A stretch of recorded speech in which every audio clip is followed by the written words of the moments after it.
Shukrani sana Esther Mtebe kwa kuweza kutupitisha katika habari za michezo na burudani, na ndivyo ambavyo tunatamatisha habari yetu ya kutwa nzima leo. Kwa habari nyingine usikose kufuatilia taarifa zetu mbalimbali, lakini pia vipindi mbalimbali kutoka hapa Channel 10 Plus. Mimi ni Fatma Hassan, nikuache na utabiri wa hali ya hewa kwa saa 24 zijazo.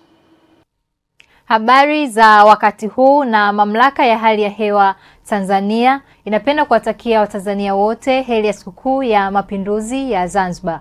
Na ufuatao ni utabiri wa hali ya hewa ambao ni wa saa 24 zijazo. Na kwa usiku wa leo ni matarajio yetu kuwa mikoa ya Kagera, Geita, Mwanza pamoja na Shinyanga, maeneo haya yatajokwa na hali ya mawingu kiasi pamoja na ngurumo za radi katika maeneo machache. Maeneo ya magharibi mwa nchi yetu, maeneo haya yatajokwa na hali ya mawingu kiasi, mvua na ngurumo za radi katika maeneo machache. Nyanda za juu kusini magharibi, maeneo haya yatajokwa na hali ya mawingu kiasi, mvua nyepesi katika maeneo machache. Wakati maeneo mengine ya nchi yanayosalia, maeneo haya yatajokwa na hali ya mawingu kiasi pamoja na ukavu kwa ujumla. Na mifumo ya upepo inatarajiwa kuvuma kwa kasi ya kilomita 30 kwa saa katika ukanda wa pwani ya kaskazini mwa bahari ya Hindi, lakini pia kwa kasi ya kilomita 20 kwa saa katika ziwa Victoria, ziwa Tanganyika, ziwa Rukwa, ziwa Nyasa pamoja na ukanda wa pwani ya kusini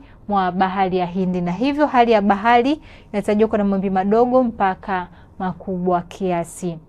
Na siku ya kesho ni matarajio yetu kuwa maeneo yanayozunguka ziwa Victoria, magharibi mwa nchi yetu pamoja na mkoa wa Rukwa, maeneo haya yatajwa kuwa na hali ya mawingu kiasi, mvua na ngurumo za radi katika maeneo machache pamoja na vipindi vya jua. Mikoa ya Mbeya, Songwe, Iringa pamoja na Njombe, maeneo haya yatajwa kuwa na hali ya mawingu kiasi, mvua katika maeneo machache pamoja na vipindi vya jua. Mikoa ya Singida, Dodoma, Ruvuma, Lindi pamoja na Mtwara, maeneo haya yatajwa kuwa na hali ya mawingu kiasi, mvua nyepesi katika maeneo machache pamoja na vipindi vya jua. Wakati maeneo mengine ya nchi yanayosalia, maeneo haya yatajwa kuwa na hali ya mawingu kiasi pamoja na vipindi vya jua.